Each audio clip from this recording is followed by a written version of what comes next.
qui répond parfois à ton problème. Nous sommes dans le livre de Daniel, chapitre 3. Nous allons commencer 15, c'est long, hein? 15 à 26, mais supportez quand même. Sinon, je peux donner un verset, j'explique, mais lisez pour la compréhension de tout le monde. Amen. Je lis pour la gloire de notre Seigneur Jésus-Christ, dans le livre de Daniel, chapitre 3, du 15e verset au 26e. Maintenant, tenez-vous prêts, et au moment où vous entendrez le son de la trompette, du chalumeau, de la guitare, de la sambuc, du psalterion, de la cornemuse et de toutes sortes d'instruments, vous vous prosternerez et vous adorerez la statue que j'ai faite. Si vous ne l'adorez pas, vous serez jetés à l'instant même au milieu d'une fournaise ardente. Et quel est le Dieu qui vous délivrera de ma main? Shadrach, Meshach, Abednego répliquèrent au roi Nebuchadnezzar: nous n'avons pas besoin de te répondre là-dessus. Voici, notre Dieu, que nous servons, peut nous délivrer de la fournaise ardente, et il nous délivrera de ta main, ô roi.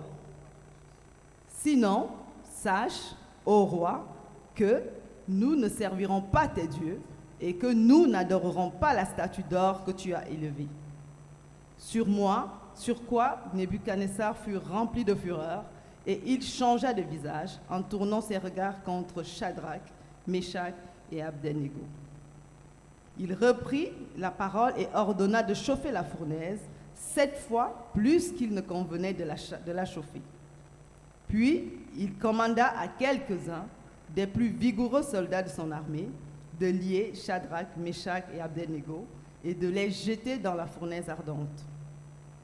Ces hommes furent liés avec leurs caleçons, leurs tuniques, leurs manteaux et leurs autres vêtements et jetés au milieu de la fournaise ardente. Comme l'ordre du roi était sévère et que la fournaise était extraordinairement chauffée, la flamme tua les hommes qui y avaient jeté Shadrach, Meshach et Abednego. Et ces 3 hommes, Shadrach, Meshach et Abednego, tombèrent liés au milieu de la fournaise. Alors le roi Nebuchadnezzar fut effrayé et se leva précipitamment. Il prit la parole et dit à ses conseillers: n'avons-nous pas jeté au milieu du feu 3 hommes liés? Ils répondirent au roi: certainement, ô roi. Il reprit et dit: eh bien, je vois 4 hommes sans lien qui marchent au milieu du feu et qui n'ont point de mal. Et la figure du 4e ressemble à celle d'un fils des dieux. 26. Ensuite, Nebuchadnezzar s'approcha de l'entrée de la fournaise ardente et prenant la parole, et il dit: Shadrach, Meshach et Abednego, serviteurs du Dieu suprême, sortez et venez. Et Shadrach, Meshach et Abednego sortirent au milieu du feu. Ancien, toi qui as la demeure dans le dernier nuée, ton nom s'appelle Lève-toi. Tu es mon Dieu, tu es mon roi, tu es mon créateur. Seigneur Jésus, tu es mon marteau, tu es mon instrument de guerre. Par toi, j'ai brisé des nations. Par toi, j'ai brisé des royaumes. Par toi, j'ai brisé le cheval et son cavalier. Par toi, j'ai brisé le chat et celui qui était dessus. Par toi, j'ai brisé le gouverneur et le chef.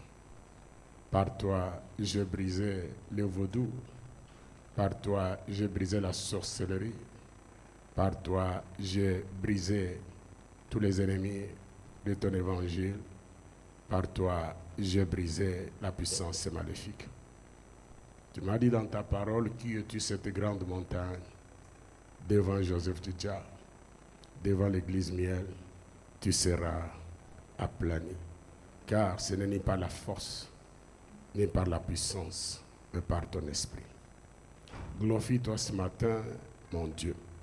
Glorifie-toi, mon roi. Glorifie-toi, mon créateur. Cher Saint-Esprit, mon coach, mon entraîneur, mon guide principal. J'ai besoin de ta communion, j'ai besoin de ton partenariat. Libère ton atmosphère, change l'atmosphère et libère ton atmosphère encore. Change la sensibilité spirituelle. Béni sois-tu, Père. Glorifie-toi au nom de Jésus. Amen.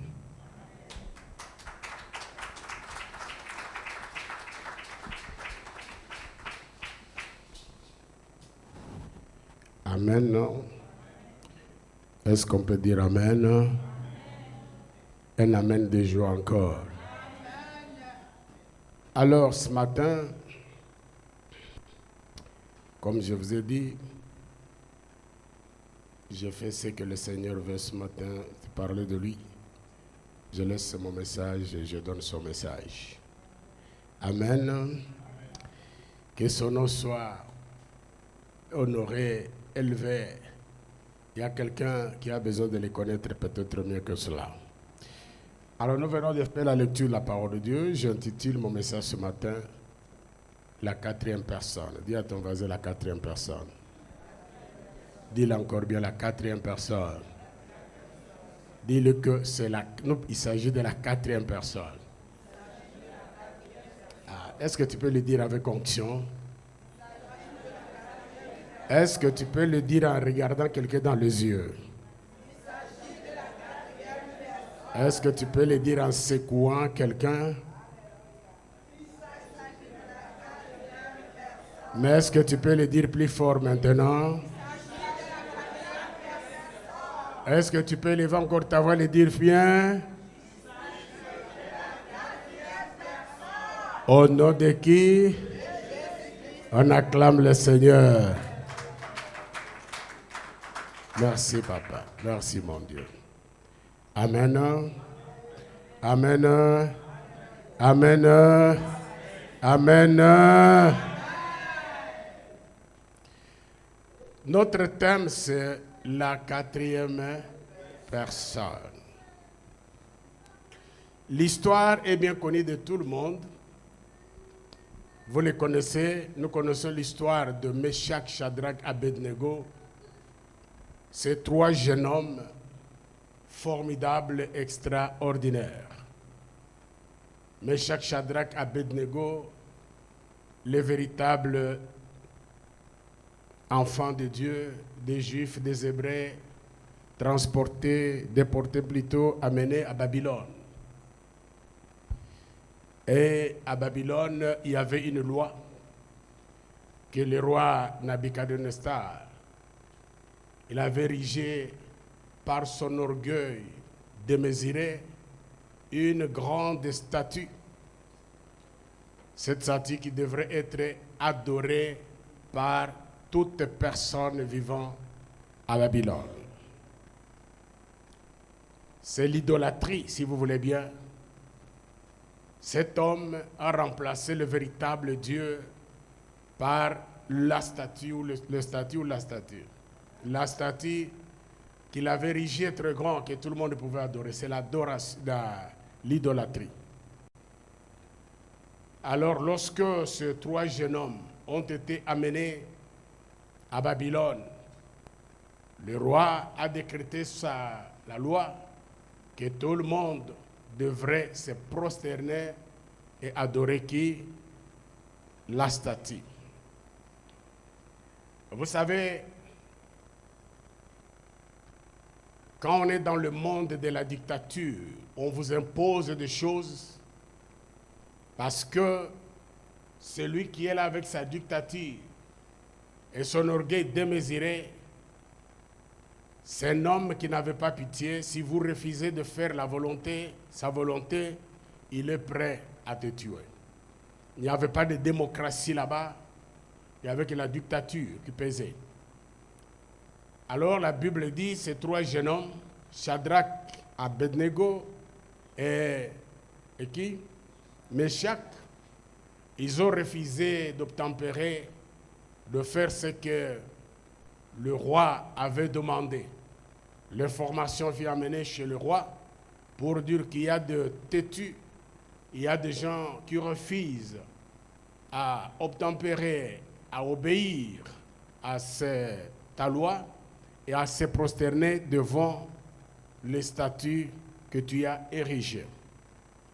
Peut-être c'est facile comme nous le prêchons, mais il fallait vivre dans cette époque et dans ces milieux-là. Et le roi, colère, par son orgueil démesuré, comme je dis, il est en colère. Parce qu'il n'y a personne qui l'a déjà tenu la tête. Comment ces 3 Hébreux peuvent me tenir la tête de refuser d'obéir à ce que je dis? Alors il a pris la décision d'échauffer cette fois la fourneuse ardente et jeter ces 3 jeunes hommes en les ligotant, en les liant et les jeter dans la fourneuse. Dans son orgueil démesuré, comme je dis, il voulait le voir brûler vivant. Comme ça, c'est comme ça les dictateurs. Les dictateurs, même dans le monde, ils aiment voir les gens souffrir. Le dictateur peut te tuer et boire ton sang. Il est content de cela. Le dictateur dans mon pays, je sais, un dictateur qui pouvait te prendre les opposants et les jeter dans le jardin, comme dans le temps de Daniel, et les lions pouvaient les dévorer. Il est content quand il voit cela. Parce qu'il est animé toujours d'un esprit de la méchanceté, des mauvais, l'ego, l'égoïsme, tout ça, il veut sa gloire. Et ces 3 jeunes hommes, après avoir que la fourneuse a été chauffée cette fois, et le roi dit à Meshach, Shadrach et Abednego, parce que vous avez refusé d'obtempérer, d'adorer le statut, moi je veux voir. Ça c'est ce que j'aime. Qui est ou quel ou qui est ce Dieu-là qui viendra vous délivrer de cette fourneuse ardente? Amen, Église. Et ce jeune homme, il savait la gravité de la fourneuse. La fourneuse n'était pas cachée, la fourneuse était en face. Il voyait combien ça a été chauffé cette fois. Il savait qu'en entrant dedans, personne ne peut résister, on sera calciné. Ce n'est pas une vision, ce n'est pas un coup de téléphone, mais ils étaient en face de la fourneuse ardente. Alléluia. Il voyait combien c'était chauffé. Il vivait à Babylone. Il savait ce qu'on appelle la fourneuse ardente. Mais malgré cela, ils ont dit au roi, même si notre Dieu, ça j'aime, même si le Dieu que je sers, même si il ne peut rien faire pour moi, même s'il ne peut pas me délivrer, même s'il ne peut pas me guérir, même s'il ne peut pas me donner ce que je veux, mais nous n'allons pas nous prosterner devant la statue que tu as érigée. Ils sont restés fidèles, très fidèles. J'aime ça parce que des personnes comme ça aujourd'hui sont rares. Des hommes fidèles, comme Daniel l'a dit, ceux qui connaissent leur Dieu, agissent avec assurance et fermeté.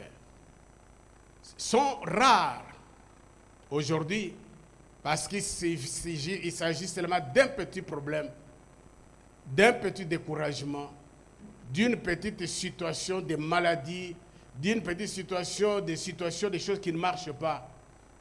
Beaucoup peuvent abandonner le Seigneur. Première chose, c'est déçu. Dieu n'a jamais déçu personne. Et ne décevra jamais personne. Mais devant des petits problèmes, il y a les gens, souvent dans leur colère, ah non, je vais abandonner. Je ne veux pas encore servir le Seigneur. D'ailleurs, je ne veux pas encore prier. Je ne veux pas encore aller à l'église. Je vais rester à la maison. J'ai pris le Dieu là, il ne fait rien. Mais ils n'ont pas dit ça. La fourneuse qu'on dit là n'était pas un jeu. C'est une affaire sérieuse. Mais ils ont dit, même si, ils n'ont pas dit que notre Dieu viendra. Non, il dit, même si, il ne viendra pas nous délivrer. Mais pour se prosterner, nous disons non. L'Église, amen.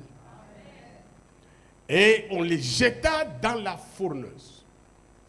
Liés, chauffés 7 fois. Et le roi était sur le point de savourer, de fêter, de prendre son verre de champagne pour voir comment c'était tu, comment ces 3 personnes ridicules selon lui, ceux qui pouvaient s'opposer, les tenir la tête, comment le voir brûler, comment le voir pleurer, comment le voir souffrir. Amen. Dis à ton voisin, cela n'arrivera pas. Parce que j'ai un grand Dieu.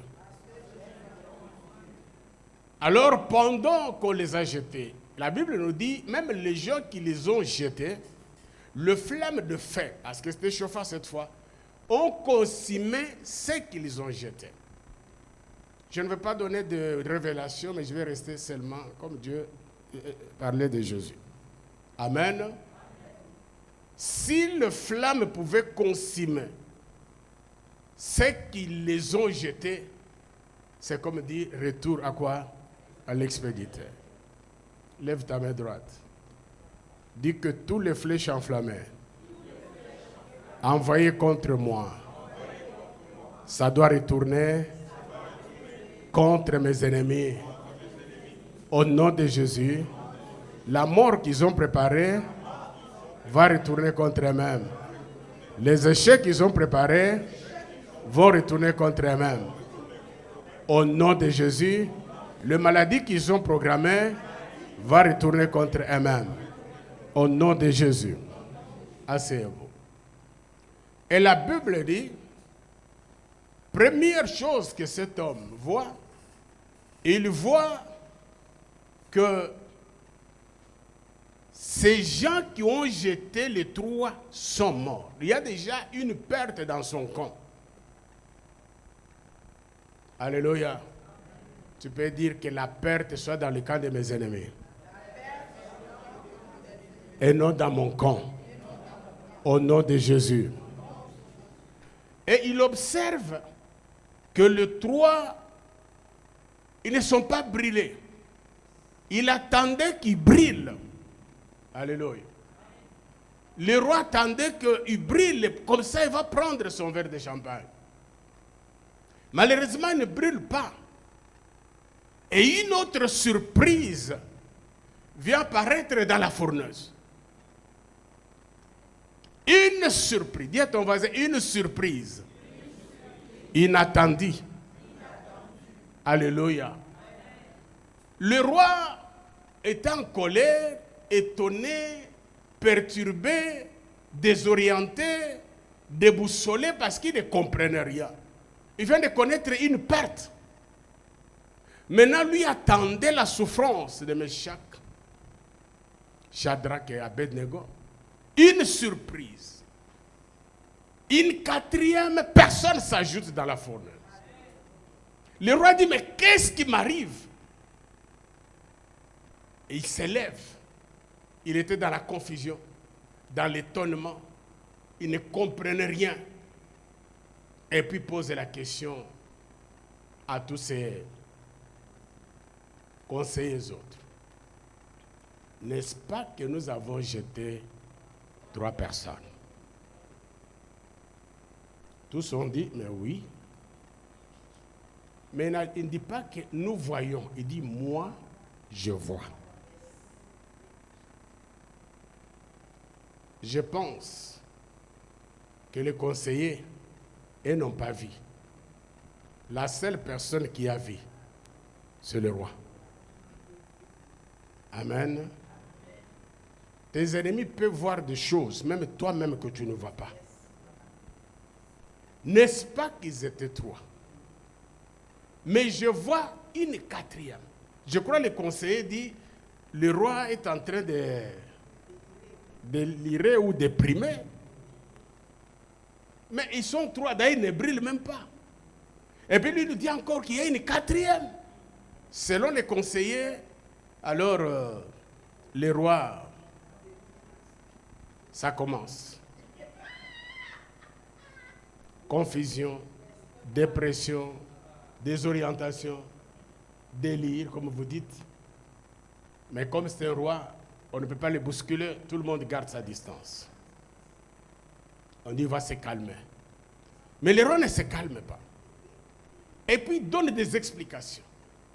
Et il dit, mais la quatrième personne, maintenant, il ne s'intéresse pas à trois. Il ne s'intéresse pas à Meshach, Shadrach, Abednego. Maintenant, son attention est sur la quatrième personne. Parce que celui-là est différent. Alors il dit, et la quatrième que moi je vois, son visage ne ressemble pas au visage de Meshach. Son visage ne ressemble pas au visage de Shadrach. Son visage ne ressemble pas au visage d'Abednego. Son visage même ne ressemble à aucun de nous ici. C'est moi qui commente. Mais son visage, il dit ce qu'il connaissait, il ressemble au visage des fils de Dieu. Tes ennemis connaissent ton Dieu. Alléluia. Comment lui a su ça? Et le conseil le regarde toujours. Alléluia. Dis à ton voisin la quatrième personne. Maintenant, je veux prêcher parce que je dois parler de la quatrième personne. Est-ce qu'on peut acclamer le Seigneur?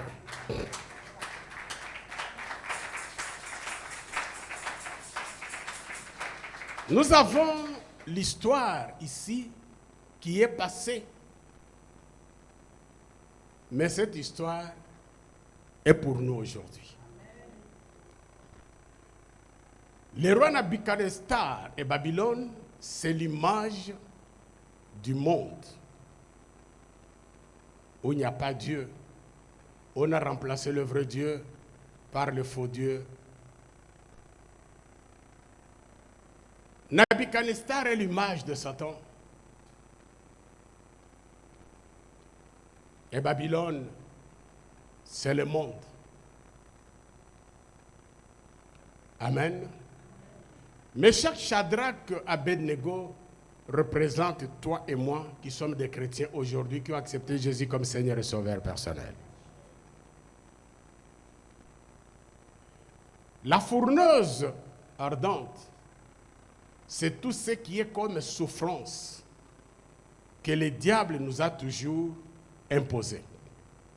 La fourneuse ardente représente le blocage. Ça représente des maladies. Ça représente des célibats. Ça représente des maladies incurables. Ça représente les envoûtements. Ça représente la pauvreté. Ça représente les hôtels de famille. Ça représente tout ce que le diable peut utiliser pour nous faire souffrir. Quelqu'un peut me dire Amen? Est-ce que ça commence à venir? Amen. Amen.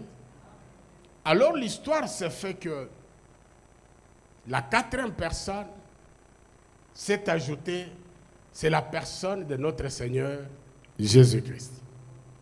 Quand on cite le nom de Jésus, on dit Amen. Et qui vient dans cette histoire, parce que lui peut entrer partout. Il peut entrer dans le monde des ténèbres, il peut entrer au milieu des sorciers, il peut entrer là où il y a les vaudous et les autres, il ressort tel qu'il est entré. Parce qu'il contrôle toute situation dans le ciel, sur la terre et sous la terre. Lui s'appelle Jésus, la quatrième personne. Dis-moi la quatrième personne. Encore quatrième personne. Dis-moi quatrième personne. Maintenant, avant que je prêche, nous nous mettons debout. Aujourd'hui, c'est un peu différent. Lève ta main droite.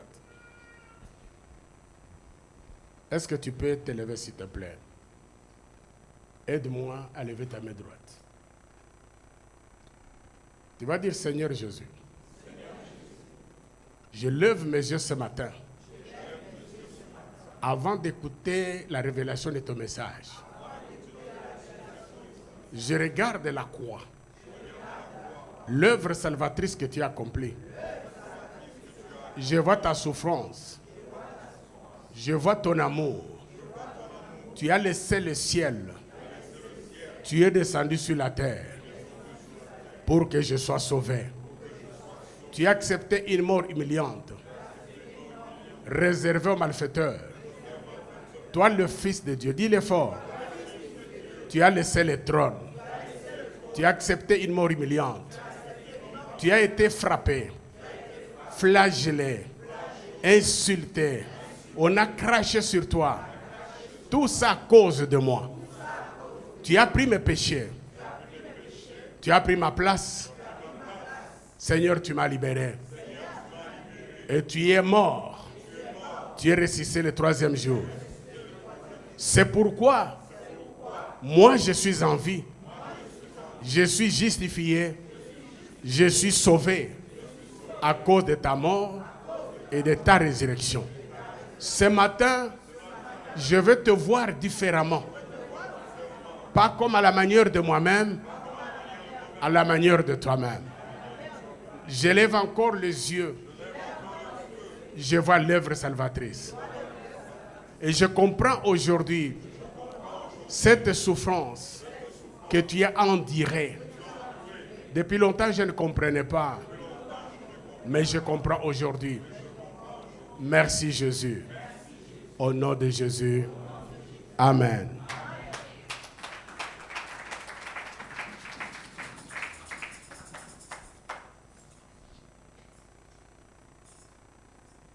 La quatrième personne.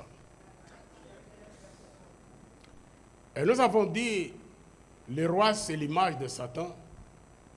Le monde, c'est dans le monde où nous sommes, où les gens vivent dans l'idolâtrie. Aujourd'hui, l'idolâtrie n'est pas seulement la statue. L'idolâtrie, aujourd'hui, c'est tout ce qui occupe la première place dans ton cœur. Or, le premier commandement de Dieu nous dit, aime ton Dieu. De quoi?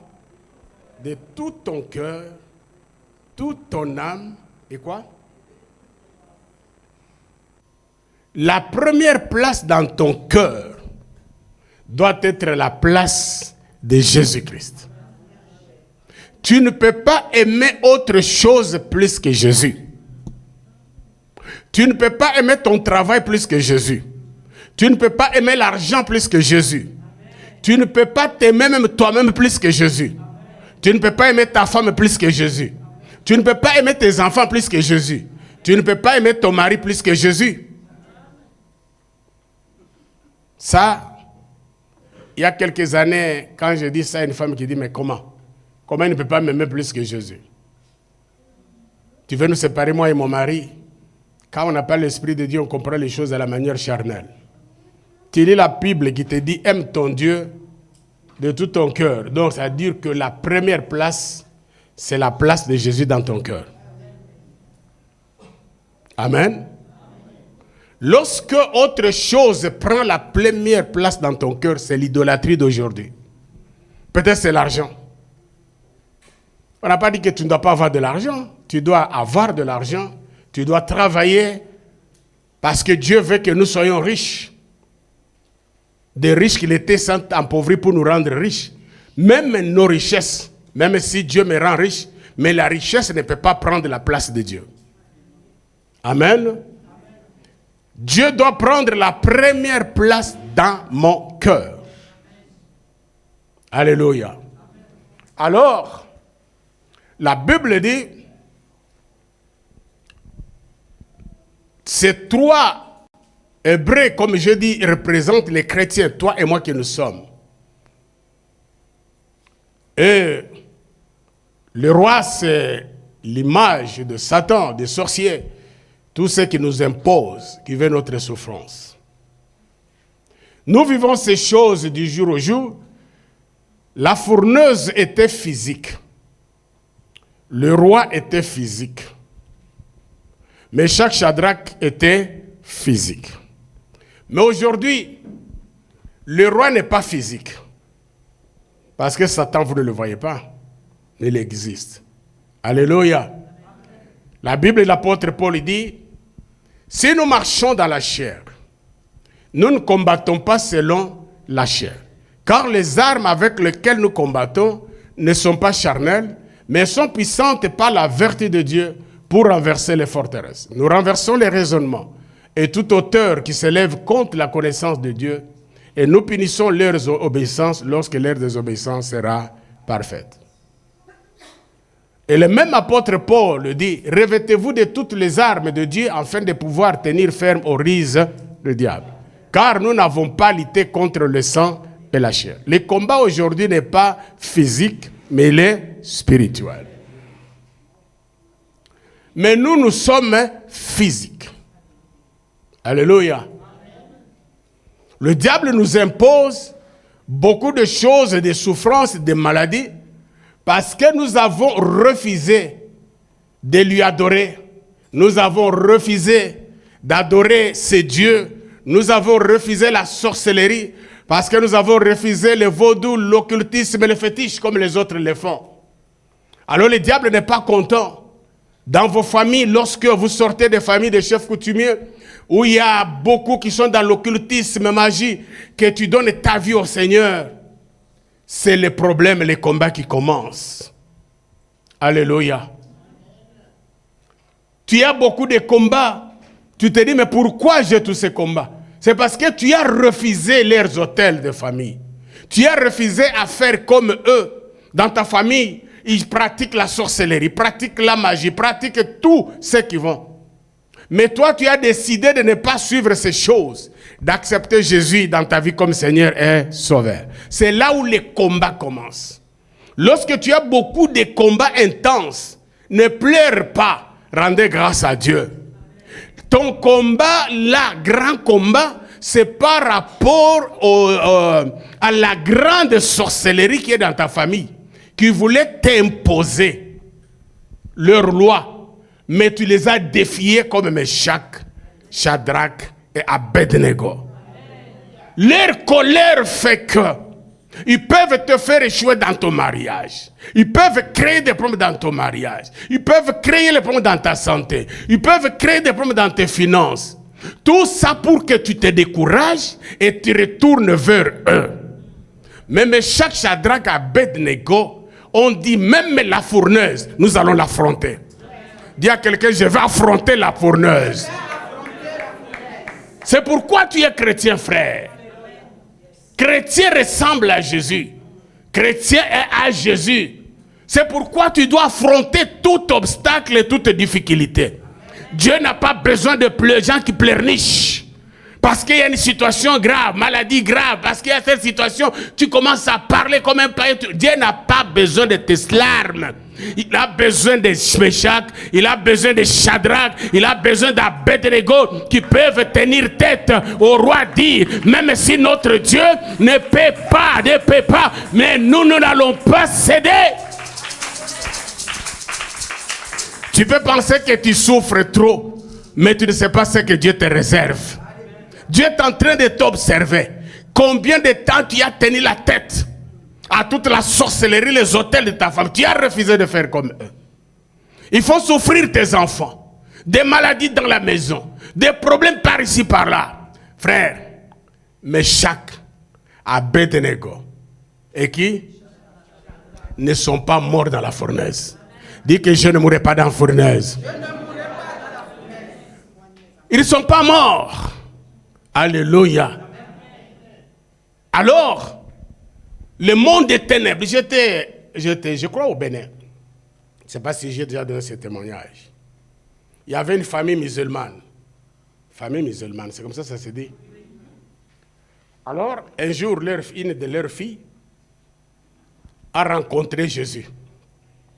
Je ne sais pas dans le songe ou comment. Il a senti l'amour de Jésus. Il a donné sa vie au Seigneur.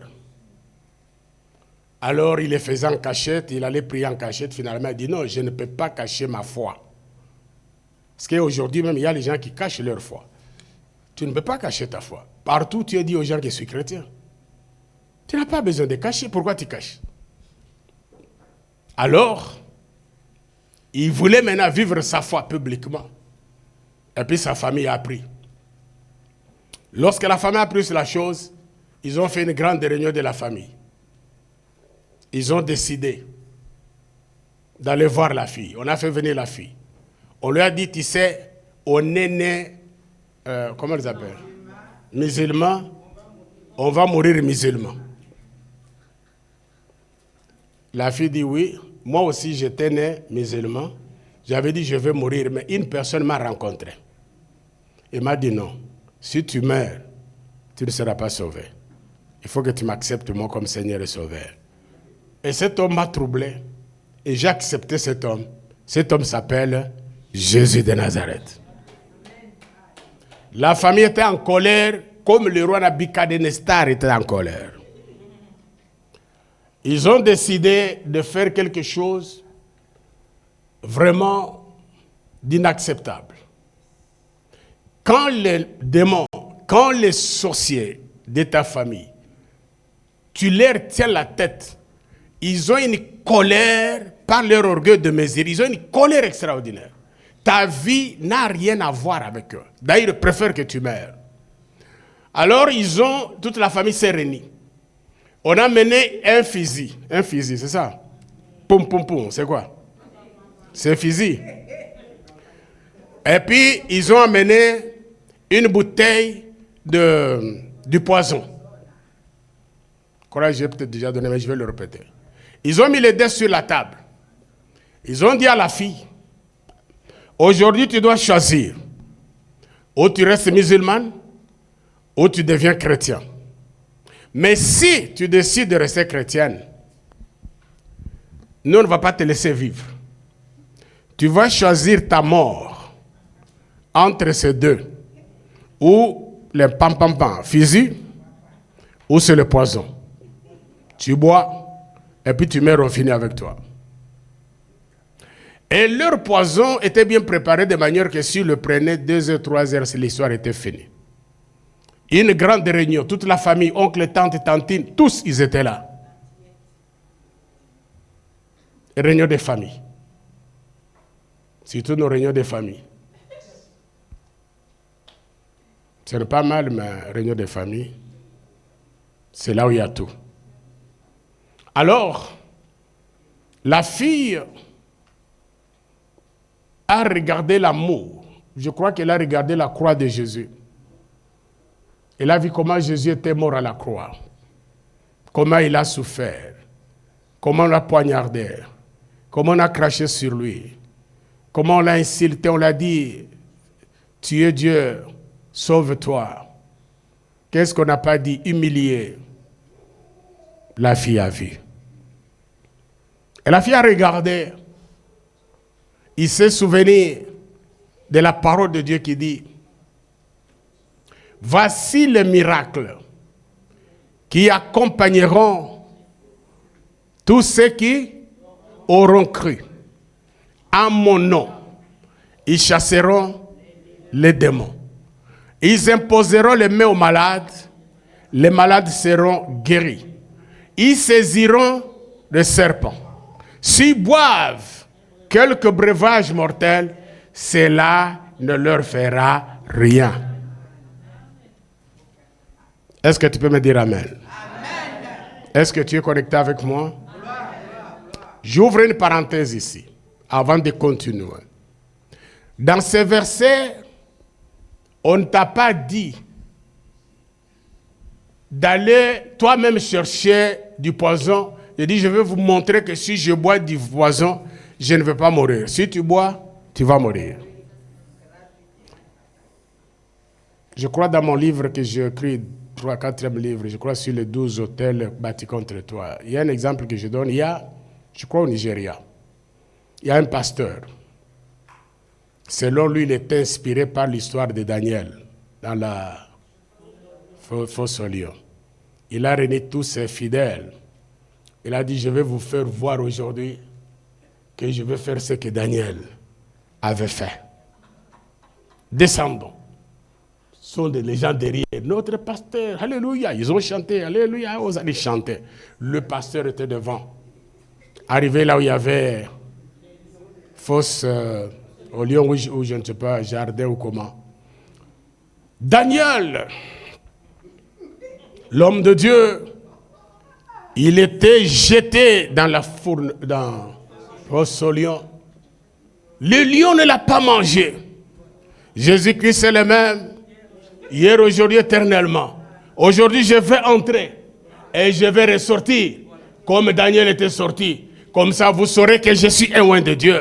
Je suis un bishop. Je suis un archibishop. Je suis 3 fois bishop. Les gens ont dit Amen. On a loué et puis il est descendu. Il n'est même pas, même ses pieds ne sont même pas encore arrivés. Il a été dévoré. Dévoré complètement. Et tous les fidèles ont arrêté de chanter. Pourquoi? Daniel n'était pas parti de lui-même se jeter dans la fosse. Mais on l'a fait quoi? On l'a jeté. Tu vois ça? Les gens interprètent mal la parole de Dieu. Lorsqu'il dit vous saisiront des serpents, ça ne veut pas dire que tu cherches le serpent pour les saisir. Ça veut dire ceci. Tu vois comme je suis là. Le serpent peut tomber en haut, envoyé par le monde des ténèbres pour me mordre. Il peut tomber là. Il tombe sur moi, je le saisis, je dis au nom de Jésus, je saisirai le serpent, ils ne me feront rien. Mais si je vois le serpent passer là-bas, tout ce que j'ai à faire, c'est de les tuer. Ce n'est pas d'aller le prendre, je dis, toi, la Bible dit, tu touches, il va te mordre. Parce que tu as mal interprété la parole. Amen. Si maintenant on t'arrête comme cette fille, on te dit, tu dois boire ce poison, tu vas mourir. Ce n'est pas toi qui veux boire, on t'impose. Cette parole s'applique. Si vous prenez le breuvage mortel, cela ne vous fera rien. Mais si toi-même par ta colère, tu dis je vais boire le poison, tu vas mourir. N'interprétez pas mal la parole de Dieu. Alléluia. Ces pauvres pasteurs nigériens, pas même le pied ne sont même pas arrivés là-bas, il était déjà dévoré. Alléluia. Est-ce que je peux revenir dans le message? Alors je disais de la fille, l'exemple au Bénin, et puis la fille a dit, j'ai choisi mourir par le poison et non par une arme. Parce que c'est référé de la parole qui dit, si vous prenez quelques breuvages mortels, ici on n'a pas dit si on te tire, non, si tu prends, lui il a choisi ce qui était dans la Bible. Il dit, entre les deux, j'ai choisi le poison. Ok. On a pris le verre de poison, on a mis, on lui a donné, il a pris, il a bu. Il dit, Seigneur Jésus, tu as dit, si vous prenez quelques breuvages mortels, cela ne vous fera rien. Au nom de Jésus, je bois, il a bu. Maintenant, ils attendaient 2 heures, 3 heures, il meurt, comme si histoire de famille, on va l'enterrer et puis c'est fini. Celui qui nous dérangeait, qui veut nous amener son Jésus là, est mort. Ils ont attendu 1 heure, ils ont attendu 2 heures, 3 heures. On lui demande comment. Il dit, ça va, tout va bien, il n'y a rien. Il commence à dire, est-ce que c'est vrai? Est-ce que tu avais bien fait la solution du... Il a dit, oui, j'ai fait. L'autre, il dit, oui, tout c'est comme le formule était. 4 heures, 5 heures, 6 heures, 7 heures. Finalement, tout le monde commence à somnoler. Tout le monde est dormi. On a oublié la fille. Le matin, elle se réveille, elle était là avec eux. Alors, il dit, non. Ce n'est pas possible. Si tel est le cas, que le poison, la manière dont nous l'avons préparé, que tu peux mourir dans 2 ou 3 heures, et tu y as fait toute la nuit jusqu'au matin, et tu n'es pas mort. On l'a touché, on l'a bouti, bien, il dit, je suis bien. Alors toute la famille s'est réunie. Ils ont dit, si tel est le cas, nous tous, nous nous convertissons, Seigneur. Alléluia! Mais je croyais que tu allais acclamer parce que ça, c'est pour les champions. Je croyais que tu allais acclamer ça. Toute la famille s'est reconvertie au Seigneur. Asseyez-vous. Toute la famille. Alléluia. C'est ce qui s'est passé avec Nabuchodonosor. Quand il a vu Meshach, Shadrach, Abednego n'est pas mourir. Au verset 26, je crois 26 ou quoi, il a dit sortez. Mais si tu descends plus loin, il dit à partir d'aujourd'hui, que personne ne parle mal de Dieu de Meshach, Shadrach, Abednego. Autrement dit, le roi Nabuchodonosor est en train d'évangéliser le Dieu de Meshach, Shadrach et Abednego. Je suis venu dire à quelqu'un, tes ennemis évangéliseront ton Dieu. À cause de ce qu'ils vont voir, à cause de ta résistance, à cause de leur tenir la tête, ils finiront par dire, le Dieu de tel, le Dieu de mien, le Dieu de ma fille, le Dieu de cette sœur, il est le véritable. Ils parleront de ton Dieu. Ils parleront de... Aïe, aïe, aïe, quelqu'un peut se lever, me dire 3 fois Amen. Que personne ne parle mal de Dieu de Meshach, Shadrach. Aujourd'hui, je le déclare dans ta famille, les sociétés de ta famille, que personne ne parle mal. Celui qui parlera mal, le feu va les consumer. Celui qui parlera mal, le paix de l'Éternel va les couper la tête. Au nom de... Asseyez-vous. La 4e personne. Maintenant, je parle de lui. Alléluia. Le roi dit, je vois une 4e personne. Il a donné tous les détails. Qui est la 4e personne? Je peux voir de l'eau, s'il vous plaît. Je vais parler de lui. Dis encore à ton voisin, la 4e personne.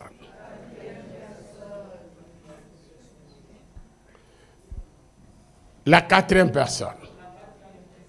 Est-ce que tu es avec moi? Amen. Alléluia. Amen. La 4e personne était dans la fourneuse à côté de 3 Hébreux. Et la seule personne qui a vu cette 4e personne, c'est le roi. Le diable va tout le temps lorsque Jésus est à côté de toi. Mais toi, tu ne vois pas celui qui est à côté de toi. Parce que tu es là. Chacun de nous a des anges que Dieu a placés autour de lui. Mais personne ne voit ces anges. Mais ces anges-là font quoi? Existent. La Bible dit l'ange de l'Éternel autour de ce qu'il est. Tu marches avec les anges. Dans ta maison, il y a des anges, mais tu ne peux pas le voir parce que les anges sont des êtres célestes, ce n'est pas des êtres terrestres. Amen.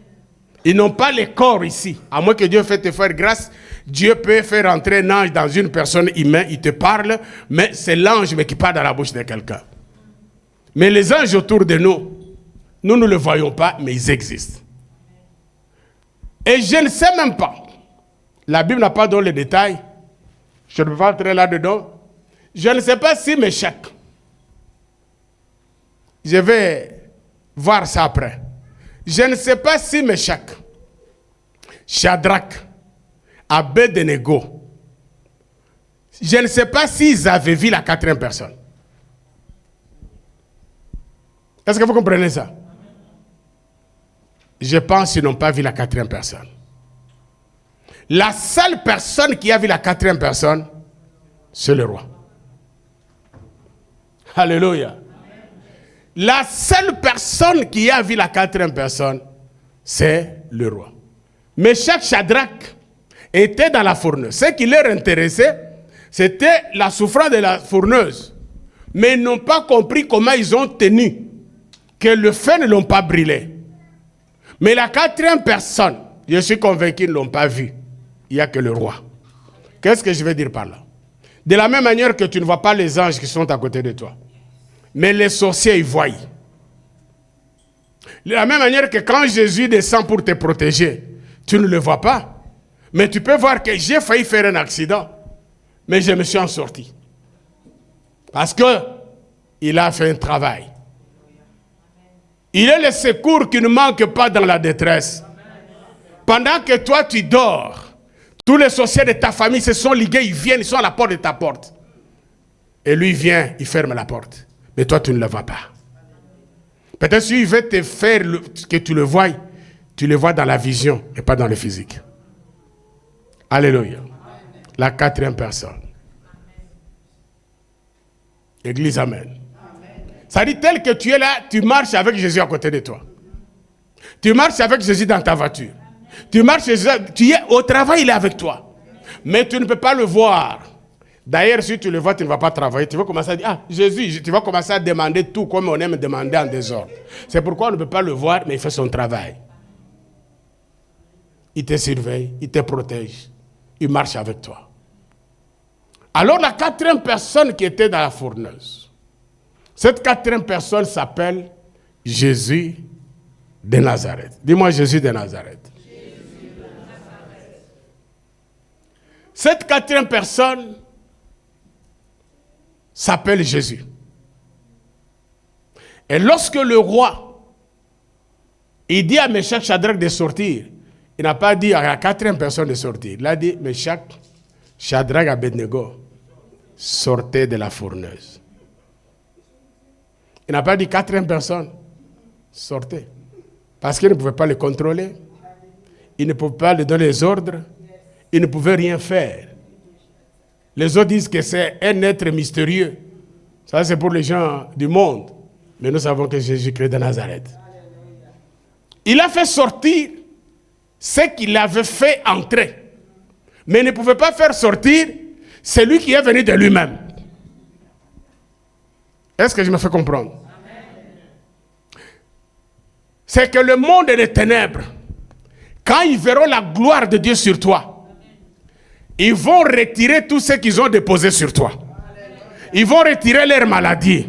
Ils vont retirer leur souffrance. Ils vont retirer leur envoûtement. Ils vont retirer leur sorcier sur toi. Ils vont retirer la pauvreté. Alléluia. Parce que c'est lui qui a mis les trois, c'est lui qui les a fait sortir. Église, amen. Église, amen. Église, amen. Alors, la quatrième personne reste dans la fourneuse. C'est-à-dire, lui-même, comme il était venu seul, lui-même va partir aussi seul. Et la chauffer cette fois, je vous donne des révélations là. Chauffer la fourneuse. Fourneuse, c'est le feu. Lui, il y a des choses que le monde des ténèbres peut faire prophétiquement, croyant nous détruire, alors qu'ils sont en train d'accomplir seulement la volonté ou la parole de Dieu. Notre Dieu, on l'appelle le Dieu qui est le Dieu qu'on appelle quoi? Le feu dévorant. Donc, mettre les trois Hébreux dans le feu, c'était le feu pour lui, mais le feu s'était transformé en véritable Dieu puissant, le feu dévorant. C'est pourquoi le feu ne pouvait pas consommer. C'est comme il a pris les trois Hébreux, il les a mis entre les mains de Dieu. Est-ce que vous me comprenez bien? Il croyait te faire du mal, il croyait te tuer, alors qu'il te remet entre les mains de ton Créateur. Il est le feu dévorant. Ils ont chauffé ça combien de fois? 7 fois. Or, le chiffre 7 est prophétique. C'est pour dire qu'il fallait que le feu soit perfectionné. Or que notre Dieu, c'est un Dieu de perfection. Il fallait l'allumer, l'amener au niveau de la perfection. Afin que la... Aïe, aïe, aïe, aïe, aïe, aïe. Est-ce qu'il y a des hommes, il y a des hommes qui sont des révélations? Est-ce qu'il y a des hommes qui sont révélés? Est-ce qu'il y a des hommes qui comprennent les choses? Oh, les chrétiens de l'Europe, les chrétiens de l'Europe, les chrétiens de l'Europe. Les chrétiens de l'Europe n'ont pas la sensibilité spirituelle. Des fois, ils entendent comme ils n'entendent pas, ils sentent comme ils ne sentent pas. Le Saint-Esprit comme s'il ne le touchait pas. J'ai dit qu'il fallait chauffer ça combien de fois? Or, le chiffre 7, c'est le chiffre de la perfection. Or, que notre Dieu, c'est un Dieu de... C'est-à-dire que si c'était chauffé à 4, Dieu, Jésus n'allait pas encore venir. Il fallait arriver à 7. Maintenant, c'est la perfection. Comme notre Dieu, c'est Dieu de perfection. Il est descendu dans la perfection. Et dans la perfection, il n'y a pas la mort. Dans la perfection, il n'y a pas de souffrance. Dans la perfection, il n'y a pas de souffrance. Dans la perfection, il n'y a que la bénédiction. Dans la perfection, il n'y a que la protection. Dans la perfection, il n'y a que la guérison. Dans la perfection, tout est parfait au nom de...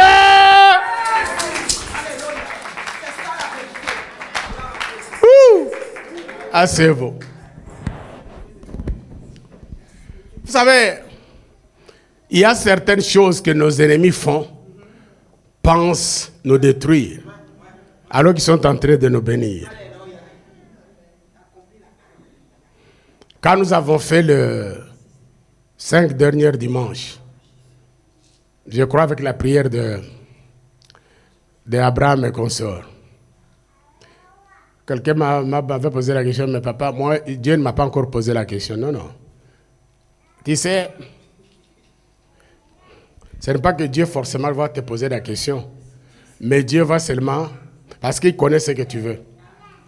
Tu as ton besoin premier. Je donne un exemple. Quelqu'un dans son secret l'a dit, Seigneur, dans mes prières, donne-moi, je veux que tu me donnes une maison. Ok. Dieu va acheter un terrain. Il va chercher le maçon. Il va chercher l'entrepreneur, comment on dit. Et puis, il commence à faire quoi? À construire. La construction peut prendre combien de temps? Ça dépend. Peut-être une année, peut-être 6 mois. C'est ça, c'est que toi, tu veux. Mais Dieu a commencé le travail. Mais en attendant que la maison finisse, Dieu te donne ce qu'il peut te donner encore plus facilement. Amen. Il t'amène la guérison. Il amène la réussite. Tu n'avais pas demandé ça. Parce qu'à Samuel, il a dit, demande ce que tu veux. Il a demandé la saillie. Il dit, en dehors de ça, je te donne ça et ça. Ça veut dire Dieu est en train de te donner ce qui n'est pas ta demande principale. Est-ce que vous comprenez cela? Tu attends ça, mais tu vois qu'il y a la guérison. Tu vois, il y a une bénédiction. Mais la maison est en train d'être construite. Il faut que ça finisse parce que ça prend le temps. Ce que tu as demandé la coûte, ça prend le temps, mais il te donne les autres qui peuvent te donner. Parce que prendre l'argent à la banque, ce n'est pas un problème. Il peut te dire, va prendre 100 000 à la banque. Tu peux aller demain prendre ça. Mais la maison est en train d'être construite. Et maintenant, c'est quand la maison finira, on te le donne. Tu dis, ah! Alléluia. Je ferme la parenthèse. Gloire à Jésus. Amen, Église. Amen. Alors je disais, pendant qu'on a fait ces prières, vous connaissez l'histoire de ma voiture, quelqu'un à 4 h du matin, je ne sais pas, on n'a pas des explications. Il y a plusieurs voitures sur le parking. Il a choisi la mienne à 4 h, il est rentré dedans, il a tout détruit. En principe, c'était pour me déstabiliser, qu'il soit découragé pendant cette période-là. Vous voyez, vous êtes en forte prière, j'allais dire, Seigneur, c'est quoi? Mais je fais comme si rien n'était. Et puis tu dors, tu vas vers 8 h, le téléphone qui sonne. Tu as encore le sommeil, on te dit, oh, monsieur, ta voiture, c'est toi qui étais au volant. Mais quel volant? Oh, parce que ta voiture a fait un accident. Mais ma voiture est sur le parking, comment ça peut faire l'accident? Tu vois? Bref, tu regardes, tu dis non. On amène la voiture, la dame prend son assurance, on vient voir.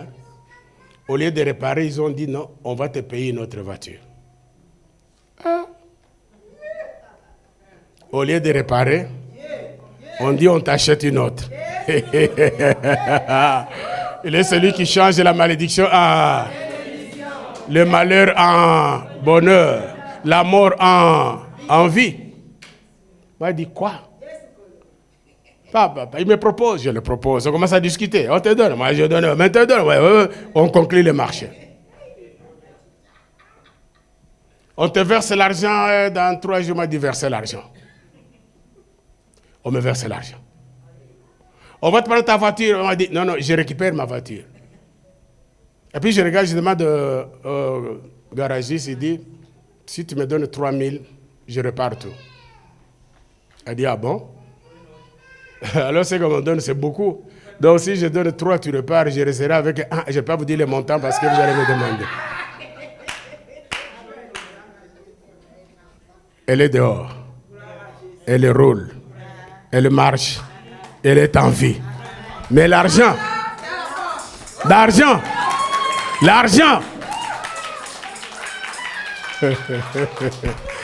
Il y a des gens qui disent, dis-nous les montants. Je ne peux pas vous dire les montants. Mais l'argent.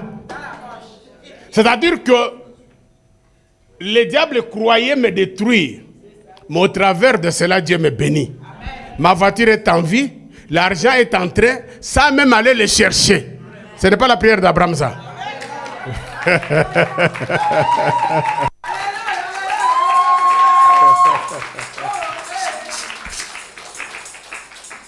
Le diable pense qu'il va te détruire. Mais dans ce qu'il planifie là, il est en train de planifier ton élévation. Il est en train de planifier vraiment ta bénédiction. Alors la Bible dit il y a la quatrième personne. Alors qui est cette quatrième personne? La quatrième personne, moi je ne l'ai pas vue. Pendant qu'on a entré dans ma voiture, la quatrième personne était là. Il a dit, je vais changer les choses. Qui est la quatrième personne? La quatrième personne qui était dans la fourneuse s'appelle Jésus. La quatrième personne s'appelle le roi des rois. Il est le prince de paix. Il est l'agneau immolé. Il est le créateur incréé. Il est celui qui a créé le ciel et la terre. Il est celui qui était allé à la croix, qui a accepté une mort humiliante. Jésus de Nazareth, qui a été flagellé, qui a été frappé, qui a été battu à cause de toi. La quatrième personne, il s'appelle le soleil levant. La quatrième personne, il s'appelle le protecteur. La quatrième personne, il s'appelle l'étoile brillante du matin. La quatrième personne s'appelle l'alpha et l'oméga. Sa quatrième personne, il est celui qui t'a sauvé. La quatrième personne, celui qui t'a donné le mariage. La quatrième personne, c'est lui qui garde ta santé. La quatrième personne, c'est Jésus de Nazareth. La quatrième personne, c'est lui que Jean a vu. Il dit, je vois au milieu, je vois l'agneau immolé. La quatrième personne, c'est le lion de la tribu de Juda. La quatrième personne, c'est le tout-puissant créateur. Le créateur incréé, c'est la quatrième personne. La quatrième personne, c'est lui qui veille sur toi jour et nuit. La quatrième personne, c'est lui qui a dit, venez à moi, vous tous qui êtes chargés, je vous donnerai du repos. La quatrième personne, c'est lui qui protège tes enfants. La quatrième personne, c'est lui qui t'a donné les bénédictions. La quatrième personne, c'est Jésus de Nazareth, qui est mort, qui est ressuscité le troisième jour. La quatrième personne, c'est celui qui est assis sur le trône, qui intercède pour toi. La quatrième personne, il est le roi des rois. On l'appelle le prince de paix. On l'appelle le lit des vallées. On l'appelle le lion de la tribu de Juda. On l'appelle le narcisse de Saron. La quatrième personne, c'est Jésus. La quatrième personne, c'est le tout-puissant créateur. La quatrième personne, c'est celui qui était, qui est, qui sera. La quatrième personne, c'est celui qui a créé le ciel et la terre. La quatrième personne, c'est celui qui a créé les choses invisibles et visibles. La quatrième personne, il s'appelle Jésus. Il ne meurt pas. La quatrième personne, c'est ton protecteur. La quatrième personne qui protège tes enfants. La quatrième personne, c'est lui que tu as vu dans les songes. La quatrième personne, c'est celui que tu as vu te délivrer. La quatrième personne, c'est lui qui t'a donné de la valeur. La quatrième personne, c'est lui qui t'a fait sortir de la mort. La quatrième personne, il s'appelle la résurrection. La quatrième personne s'appelle le tout-puissant créateur. La quatrième personne s'appelle Jésus de Nazareth. La quatrième personne, il est celui qui n'échoue pas. La quatrième personne, c'est Jésus. La quatrième personne, c'est lui qui t'a aimé. La raison de ta vie, c'est la quatrième personne. La quatrième personne, c'est mon créateur. La quatrième personne, il est le paraclet. La quatrième personne, il est l'étoile brillante du matin. La quatrième personne, il est celui qui était, qui sera. La quatrième personne, il est celui qui veille sur toi. La quatrième personne, il a dit, déchargez-vous de tous vos soucis sur moi. C'est la quatrième personne qui dit, venez vous tous qui êtes chargés. La quatrième personne est celui que tu vois dans les songes. La quatrième personne, c'est lui qui protège tes enfants. La quatrième personne, il est le roi des rois. croix. La quatrième personne, c'est le serviteur fidèle. La quatrième personne s'appelle la parole de Dieu. La quatrième personne s'appelle le tout-puissant créateur. La quatrième personne s'appelle la source d'eau vive qui ne tarisse jamais, mais qui jaillit jusqu'à l'éternité. La quatrième personne est mon paraclet. La quatrième personne, c'est le bâton de Moïse. La quatrième personne, c'est l'arche de Noé. La quatrième personne, c'est le bâton de Moïse. C'est la verge d'Aaron. La quatrième personne, c'est la manne cachée. La quatrième personne, il est le guérisseur. La quatrième personne est celui qui guérit toutes maladies. La quatrième personne. La quatrième personne. La quatrième personne. Jésus de Nazareth. La quatrième personne, celui qui est mort à la croix. La quatrième personne, qui est mort pour toi. La quatrième personne, celui qui a donné sa vie pour toi. La quatrième personne est celui qui te protège. La quatrième personne, c'est Jésus. Jésus de Nazareth. La quatrième personne, c'est lui qui a dit, c'est lui qui m'a vu. C'est lui qui m'a vu. Celui qui m'a réussi vivra. La quatrième personne est l'alpha et l'oméga. La quatrième personne, c'est l'étoile brillante du matin. La quatrième personne, c'est l'aigle. La quatrième personne, c'est l'agneau immolé. La quatrième personne, je parle de la quatrième personne, Jésus de Nazareth.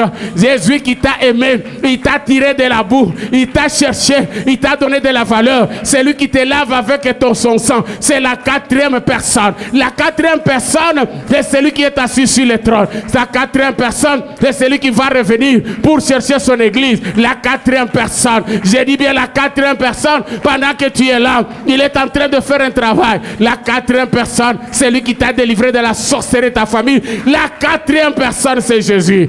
C'est Jésus. C'est Jésus de Nazareth. C'est Jésus de Nazareth.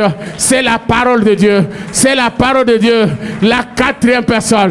Il n'échoue jamais. Le vainqueur non vaincu. Il est le tout-puissant créateur. La quatrième personne est notre protection. La quatrième personne, c'est lui qui nous garde. Il a dit, sans moi, vous ne ferez rien. Sans Dieu qui vous protégera. C'est la quatrième personne qui protège tes enfants. La quatrième personne pour qui tu vis. La quatrième personne qui prolonge les années de ta vie. La quatrième personne qui te protège. La quatrième personne. La quatrième personne. La quatrième personne.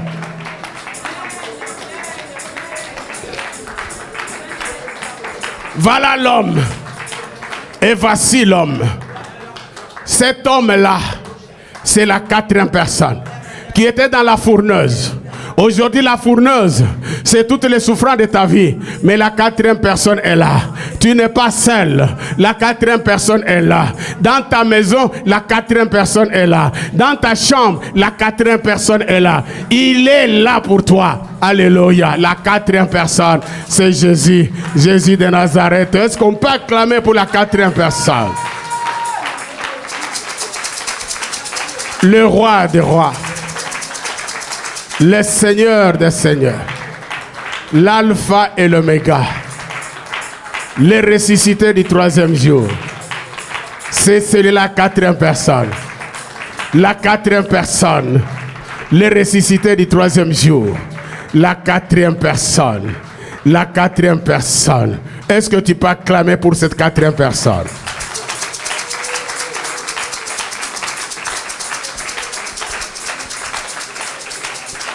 Lève-toi là où tu es.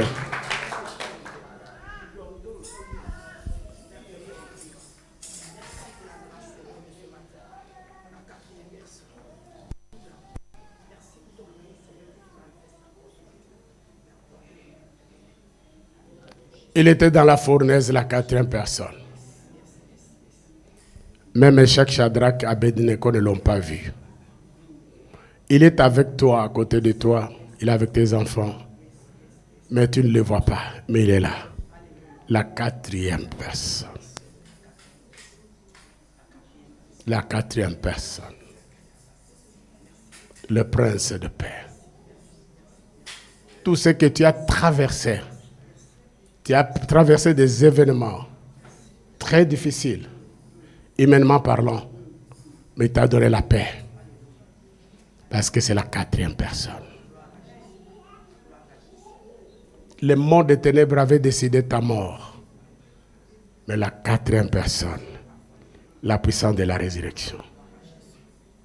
Tu penses que tu souffres. Mais si tu voyais le travail que la quatrième personne fait, tu allais tout le temps l'adorer, l'exalter et le magnifier. La quatrième personne.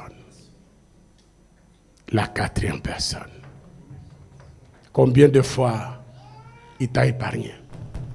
Combien de fois il t'a béni? Il est la quatrième. Aujourd'hui, si tu dois reconnaître qui il est. Tu sais, beaucoup de gens prient.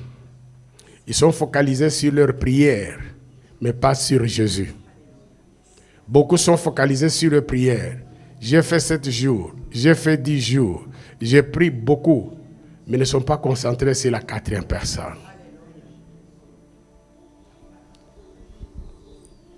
Lorsque tes yeux sont fixés sur la quatrième personne, tu le vois partout. Tu dors, tu le vois. Tu te réveilles, tu le vois. Tu es au volant, tu le vois. Dans tes problèmes, au lieu de voir les problèmes, tu vois Jésus, la quatrième personne. Les problèmes vont disparaître d'eux-mêmes. Parce qu'il veut que tu reconnaisses qu'il est là. Alléluia. Et quand il est là, il agit. Quand il est là, il opère. Quand il est là, il guérit. Quand il est là, il restaure. Quand il est là, il délivre. La quatrième personne. Rosa Katabashind. Change à partir d'aujourd'hui.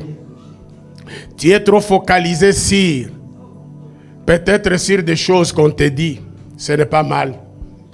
Peut-être sur les hommes qui t'encouragent. Ce n'est pas mal. La Bible dit, celui qui a beaucoup d'amis, il les a pour son malheur. Il y a un seul, un véritable ami fidèle. C'est la quatrième personne. Tourne ton regard à partir d'aujourd'hui. Quels que soient tes problèmes, vois qu'il y a la quatrième personne. Aussi longtemps que tu l'ignores, aussi longtemps que tu vois tes problèmes plus grands que lui, il n'agira jamais. Aujourd'hui, tu peux voir que dans ton problème, la quatrième personne, il est plus fort que mes problèmes. Dans ma maladie, il est plus fort que la maladie. Dans tout ce que je traverse, la quatrième personne, il a toutes les solutions. Gloire à Jésus. La quatrième personne. Et je vous le répète que beaucoup prient, mais ne sont pas, leur regard n'est pas fixé sur la quatrième personne. Ils prient comme si c'est par leurs efforts qu'ils vont résoudre les problèmes. Ils prient parce qu'ils s'attendent en priant qu'il entende une voix ou une vision qui lui dit la chose. Mais aujourd'hui, je t'amène dans une autre dimension. Si ton regard dans tout ce que tu fais, la quatrième personne occupe la première place dans ta vie. Dans tes décisions, dans tes prières, tu es à genoux, vois la première personne, la quatrième personne. Si tu ne sors pas de ton orgueil pour dire, moi Dieu m'utilise, moi Dieu fait ça, tu ne verras pas la gloire de Dieu. On a besoin de la quatrième personne. Qui est la quatrième personne? Nous venons de le dire. La quatrième personne. Fais cette expérience aujourd'hui. Cette semaine qui commence dans tes prières, mets-le à la première place. Regarde lui avant toutes choses. Reconnais que c'est lui qui paie tout. Tu veux voir que dans peu de minutes que tu pries, quelque chose peut se passer plus que quand tu pries beaucoup. On peut prier beaucoup mais prier mal. La quatrième personne. Il a voulu que je parle de lui, je parle de lui. Je l'ai honoré comme vous avez dit. C'est lui, la quatrième personne.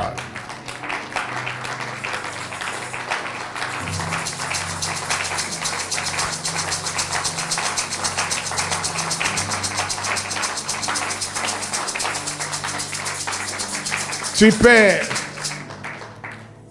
Tu sais, ça change, tu restes debout, on va prier. Tu sais que tu peux entrer dans ta chambre fermée. Tu lis un passage biblique. Et puis tu commences à l'élever comme on l'a élevé ici. La quatrième personne. Tu lui donnes tous les attributs qu'il faut. Ce qu'il est. Rien que ça. Pendant même 20 minutes. S'il faut écrire sur la liste, tu peux écrire tous les attributs. Tu es l'entrain que lui donner tous les attributs possibles. Tu lui dis tu es la 4e personne. Tu lui dis que tu l'aimes. Tu lui dis que sans toi je ne peux rien. Et tu finis ta prière. Dimanche prochain, tu vas me dire quelque chose est passé. La 4e personne n'échoue pas. La 4e personne, quand il descend, la fourneuse est neutralisée. Quand il descend dans ta maladie, la maladie est neutralisée.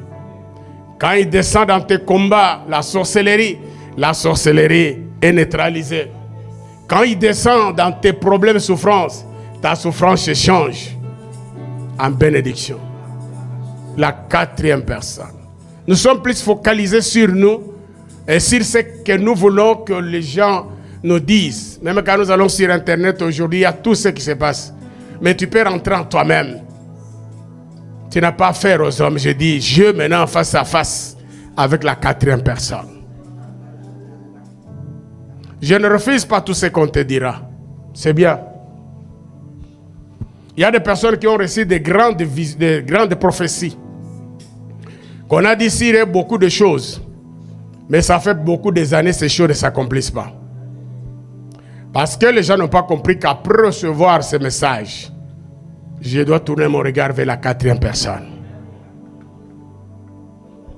Ils ont pris la prophétie, la révélation, au-dessus de la 4e personne. Jésus de Nazareth. Tu sais, tu peux monter trop vite, mais à un certain moment, tu peux t'arrêter pour réfléchir. La 4e personne qui est Jésus. Il faut qu'il reprenne la première place dans ton cœur. Tu dois l'aimer plus que toute autre chose. J'avais dit un jour que moi, quand je me réveille le matin, je ne peux pas parler à personne, ni au téléphone, si je n'ai pas encore parlé avec la 4e personne. Je ne peux pas répondre, même si tu me téléphones, jamais. Avant de répondre, avant de faire autre chose, d'abord la 4e personne. Parce qu'il doit occuper la première place. Tu ne vas pas courir derrière le téléphone parce que ça sonne. Prenons que le téléphone là était dans la chambre, ça sonnait, tu n'as pas entendu. Tu verras l'appel manqué, tu peux rappeler après. Tu te réveilles, la première personne à voir, c'est la 4e personne. Salue-le, remercie-le, élève-le. Et quand tu finis, fais ce que tu peux faire. Mais si tu donnes une autre place à sa place, il n'est pas content pour cela. C'est un Dieu jaloux qui ne partage jamais sa gloire. La 4e personne. Lève ta main droite. Seigneur Jésus, je viens devant toi. Je te demande pardon. Parce qu'aujourd'hui, tu n'occupes pas la première place dans mon cœur. J'étais remplacé par l'idolâtrie, par l'argent, le travail, mes affaires. Mais aujourd'hui, je veux que tu reprennes ta première place dans mon cœur. Que tu sois cette 4e personne qui est avec moi partout. Je vais te parler. Je vais te voir. Seigneur, je te veux. Prends la première place. Je vais marcher avec toi. À partir d'aujourd'hui, Seigneur, je prie que mes yeux soient fixés sur toi. Que je te voie plus grand que tous les problèmes que j'ai. Que tu te voies la solution à tous mes problèmes. Quel que soit le problème, que tu sois la solution. Quelle que soit la maladie, Que tu sois la guérison. Quel que soit, papa, les combats, tu sois la victoire pour moi. Seigneur, je reviens à toi. Je t'aime. Au nom de Jésus. Amen.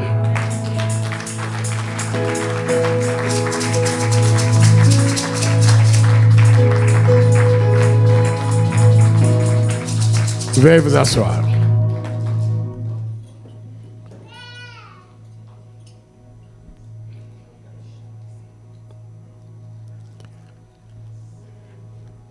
Que Dieu vous bénisse.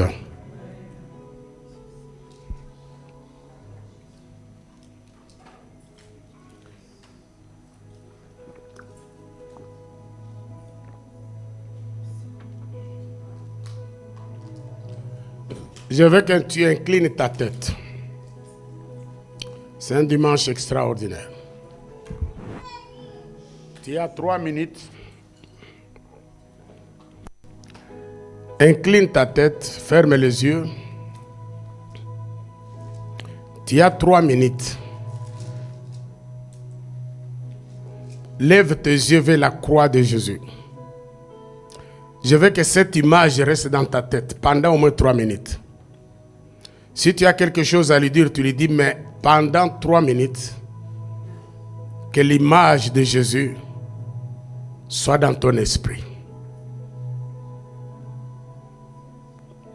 Pendant qu'on nous joue là-bas, la musique douce. Oui, vas-y. Et toi, dans ton esprit, pas qu'une autre chose passe. L'image qui est bien, c'est l'image de la croix de Jésus. Tu regardes comment il a été flagellé. Combien à la croix il a souffert pour toi. Regarde cette image de cette souffrance, de l'œuvre salvatrice. Pendant 3 minutes. Si tu peux tenir, quelque chose va se passer. Mais attention, parce que l'ennemi peut venir te voler les pensées et les amener ailleurs. Ramène tes pensées à l'œuvre salvatrice.